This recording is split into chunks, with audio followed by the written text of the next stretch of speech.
안녕하세요. 중앙대학교 양민아입니다. 오늘 수업에서는 소련 해체 이후 카자흐스탄 고려극장 그리고 대한민국 광주 고려인 마을에서 고려인들의 공연예술 활동과 그 의미에 대해 학습하겠습니다. 학습 목표입니다. 첫째, 소련 해체 이후 카자흐스탄 고려극장의 공연예술 활동에 대해 알 수 있다. 둘째, 구소련 국가에서 거주하던 고려인들의 대한민국으로 제2주 과정과 광주 고려인 마을의 형성 과정에 대해 알 수 있다. 셋째, 광주 고려인 마을에서 문화예술 활동의 현황에 대해 알 수 있다. 넷째, 중앙아시아 스토리텔링 퍼포먼스 나는 고려인이다의 제작 과정 그리고 성과와 의미를 알 수 있다.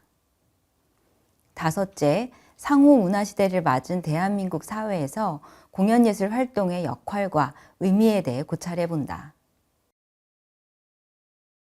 그 첫 번째 시간으로 소련 해체 이후 카자흐스탄 고려극장의 공연예술 활동과 그 의미에 대해 학습하겠습니다.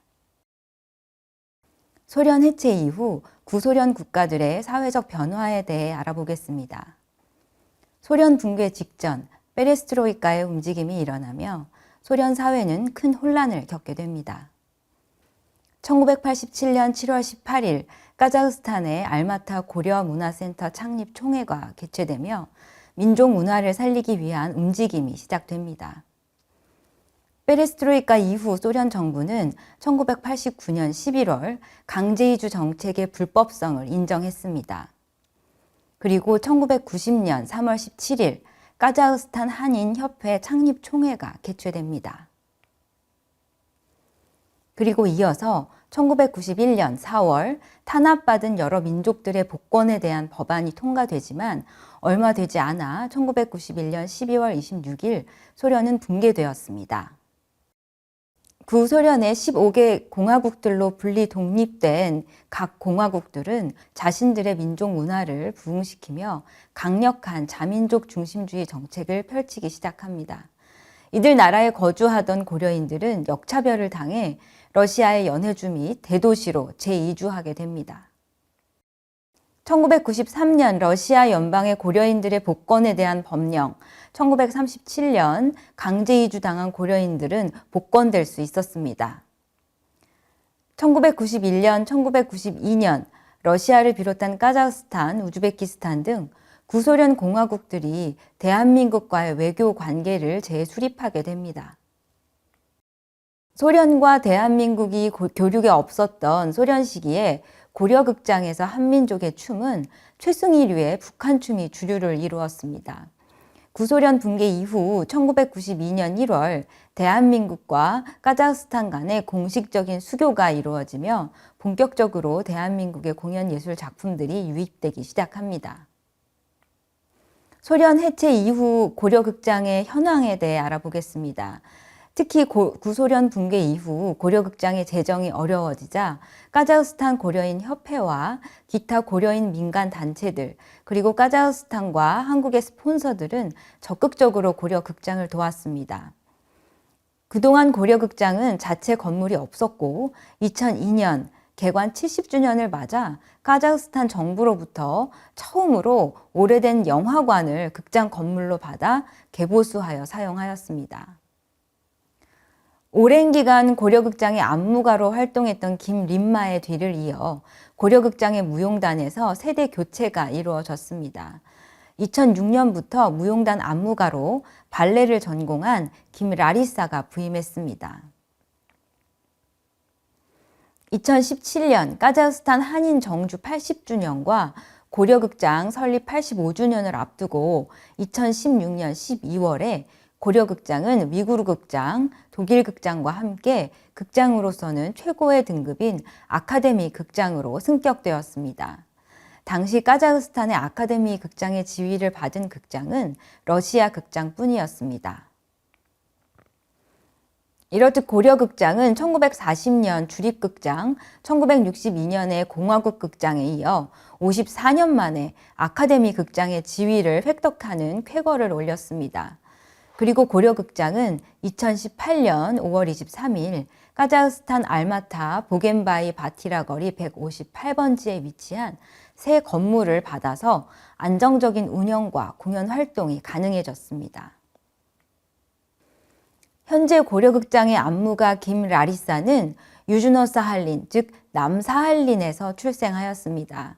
카자흐스탄으로 이주하여 발레리나, 안무가, 무용 교육자로 활동했습니다. 카자흐스탄 주르게노프 국립예술 아카데미 안무 지도과 학과장으로 재직하고 있고요. 발레가 전공이기 때문에 최근 고려극장의 새로운 작품들은 다음 사진에서 보시는 것처럼 대한민국의 전통춤이지만 발레 스타일을 보이고 있습니다. 대한민국의 전통 공연 예술이 고려극장에 전수되는 현황에 대해서 알아보겠습니다. 구소련 붕괴 이후 대한민국의 기업이 CIS 국가로 진출하며 카자흐스탄에 대한민국과의 본격적인 문화 교류가 물꼬를 트기 시작합니다. 1990년 서울의 국립극단은 카자흐스탄 고려극장과 자매 결연을 맺었고 대한민국 국립무용단 단원연수, 2006년 경기문화재단 한국무용 강사 파견을 통해 대한민국의 전통춤이 카자흐스탄 고려극장에 전수되었습니다. 2013년 10월 27일 국립무형유산원과 고려극장은 중앙아시아 한인 무형유산 전승 활성화를 위한 교류 협력을 위해 의향서를 체결했습니다. 2015년부터 한국종합예술학교에서 개발도상국의 예술대학 교수 또는 전문예술인 초청 연수를 시키는 해외 전문예술인 초청 연수 사업, 문화동반자 사업이 진행되었습니다. 2015년에 이 프로그램의 일환으로 고려극장의 성악가 리 마이아가 6개월간 한국종합예술학교에서 연수를 받았습니다. 2019년 7월 2일부터 12일에는 고려극장 소속 무용단원 6명과 고려인협회 소속 남성무용단원 2명이 재외동포 무용유산 초청연수에서 국가무형문화재 제40호 학연화대 합설과 제92호 태평무를 배웠습니다. 이와 더불어 재외동포재단, 국립남도국악원, 전통공연예술진흥재단 등은 재외동포들을 초청하여 우리 전통예술을 알리는 전통예술 연수 프로그램을 운영하고 있지만 고려극장 단원들은 이들 프로그램은 참여하지 않았습니다. 2000년대 초반까지만 해도 대한민국의 춤들이 적극적으로 고려극장의 예술가들에 의해서 수용되었고 무대에 올려져 북한 춤은 고려극장의 레파토리에서 사라지는 듯 했습니다. 물론 이 시기에 북한과의 교류가 없었던 것은 아니지만 가시적으로 확인된 것은 1995년 평양예술단 김진철 안무로 북한춤 3인무가 고려극장 무대에 오른 것입니다. 현재까지도 고려극장에는 북한보다는 대한민국과의 교류가 주류를 이루고 있지만 2021년 무용단 안무가 김라리사는 고려극장의 무용단은 제3국 카자흐스탄에 소재한 남한춤과 북한춤의 레파토리를 모두 가지고 있는 한인 무용단임을 강조하고 있습니다. 이는 한국과 북한의 관계 속에서 고려극장의 포지셔닝을 새롭게 하려는 뜻으로 파악할 수 있습니다. 이렇듯 고려극장 무용단의 춤 레퍼토리에서 남북한의 구별이 뚜렷이 나타나며 최근에는 대한민국의 전통예술에 기반하여 사물놀이와 접목시킨 고려극장만의 새로운 창작 작품들도 선보이고 있습니다. 2020년 이후 코로나19로 공연 활동이 중단되자 고려극장은 홈페이지와 유튜브 채널을 활용하여 온라인 전통춤 수업, K-팝 커버 댄스 수업, 온라인 공연 스트리밍, 극장의 역사, 단원 소개, 한국의 문화를 소개하는 활동들을 이어가며 그 영역을 확장하고 있습니다. 21세기 고려극장의 역할과 그 비전에 대해 살펴보겠습니다. 예술은 사람들에게 거부감 없이 다가갈 수 있기에 정치의 수단으로 활용되어 왔습니다. 비록 대한민국과 북한이 이데올로기적으로 대립하고 있지만 남북 문화예술 교류의 노력이 끊임없이 이어져 오고 있는 것도 이러한 예술의 장점 때문일 것입니다. 특히 춤은 언어가 아닌 그 나라와 민족의 문화의 특징을 가장 잘 표현할 수 있는 민족적 산물이자 무대 예술입니다. 그런 이유로 소련 시기 고려극장의 레퍼토리에서 춤은 연극보다 사회주의 검열에서 자유로울 수 있었습니다. 다만 연극은 고전 작품, 번안 각색 작품이더라도 완벽하게 고려극장의 스타일로 재창작된 반면 춤의 경우는 연극과 다르게 기존의 남한춤과 북한춤 등을 전수받아 재구성하여 원작의 스타일을 지키고 있는 것을 볼 수 있습니다. 이는 음악과 의상이 수반되고 춤사위 자체에서 그 특징이 배어나오는 춤 장르의 고유한 특성 때문이라고 볼 수 있습니다. 고려극장은 90년의 역사 속에서 남한춤과 북한춤의 한민족의 춤과 러시아, 카자흐스탄, 우즈베키스탄 등 주변의 다양한 민족춤까지 섭렵하여 풍부한 춤 문화 자산을 보유하게 되었습니다. 이렇듯 고려극장은 CIS 국가에 거주하는 한인들에게 떠나온 역사적 조국에 대한 향수를 불러일으키는 동시에 한민족의 정체성을 가시화하는 역할을 하고 있습니다. 앞으로 창립 100주년을 앞두고 있는 21세기 고려극장의 역할과 비전은 다음의 4가지로 정리해 볼 수 있습니다. 첫째, 고려극장은 남북한 춤문화 교류의 교두보입니다. 카자흐스탄은 대한민국과 북한 이데올로기의 완충지대로 대한민국과 북한의 무용 작품들을 모두 가지고 있으며 남북한 춤 예술인이 자유롭게 교류할 수 있는 남북한 춤문화 교류의 교두보 역할을 할 수 있습니다. 둘째, 고려극장은 디아스포라 예술인들의 화합의 장입니다. 고려극장은 고려인, 제중한인, 제일한인, 재미한인 등 한인 디아스포라 예술인들을 아우를 수 있는 화합의 장이 될 수 있습니다.